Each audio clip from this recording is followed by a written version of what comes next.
1947 সালে বাংলাদেশের স্বাধীনতাকে সত্য গঠনের অভিপ্রায়কে ধারণ করে, জুলাই বিপ্লব 71-এর মুক্তিযুদ্ধকে ধারণ করে, জুলাই বিপ্লব 2004 সালের ছাত্র চেতনাকে ধারণ করে,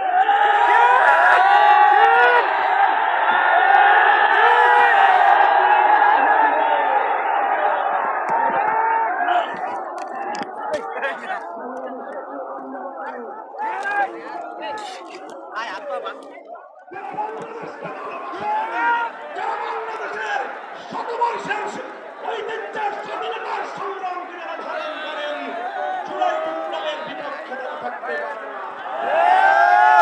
তারা আগামী ক্ষমতাসীন বিএনপিকে বলতে চাই, আপনারা ঐতিহ্যের 50 বছরের রাজনীতিকে বিশ্বাসঘাতকতা করবেন না।